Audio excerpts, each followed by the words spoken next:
మనం రీసెంట్‌గా కడప జిల్లాలో మైలవరం మండలంలో ఒక 4 ఇయర్స్ పాప పైన ఒక కామాంధుడు ఆ అమ్మాయి పైన అత్యాచారం చేసి ముళ్ళ పొదలలో చంపేసి పడేసిన విషయం మనమందరం వార్తల ద్వారా చూసే ఉంటారండి.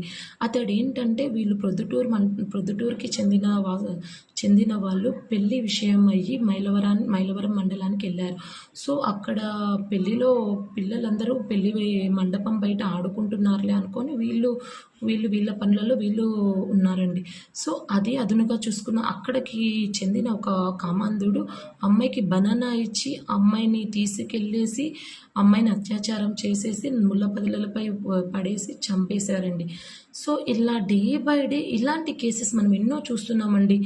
నిర్భయ కేసు దగ్గర నుంచి ఆసిఫా కేసు, దిశ కేసు ఇలా ఎన్నో మనకి తెలియనివి బయటికి రాని కేసులు ఎన్నో ఉన్నాయండి.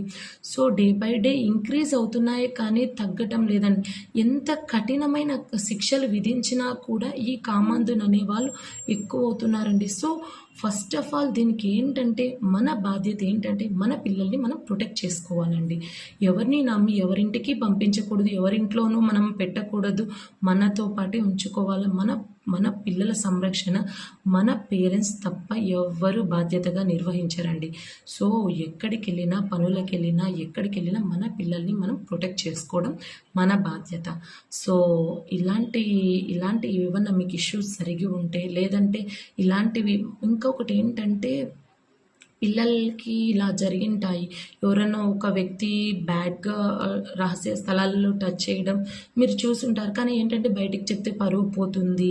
లేదంటే ఏదైనా అంటే అందరిలో పరువు పోతుంది. ఇలా చాలామంది ఫీల్ అవుతూ ఆ విషయాలనేది బయటికి చెప్పరండి. కానీ మీరు ఆ విషయాలు బయటికి చెప్పకపోవడం వల్ల ఆ కామాంధుడు మీ పాప పైన రేపు అత్యాచారం చేయొచ్చేమో, లేదంటే ఇంకొక వేరే చిన్న పిల్లల జీవితాన్ని చిదిమేయొచ్చేమో.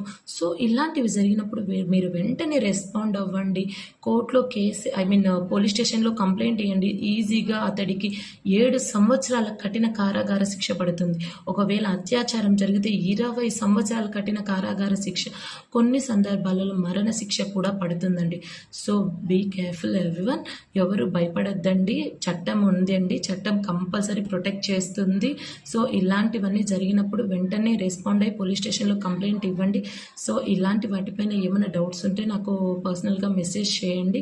అండ్ ఇలాంటి అప్డేట్స్ కోసం మన ఛానల్‌ని లైక్ చేయండి, సబ్స్క్రైబ్ చేయండి, కామెంట్ చేయండి. ఏమైనా మీకు డౌట్స్ ఉంటే కామెంట్ చేయండి. ఇది నేను చెప్పడం కరెక్టే కదా, మీరు కూడా ఎస్ ఆర్ నో కామెంట్ చేయండి. Thank you.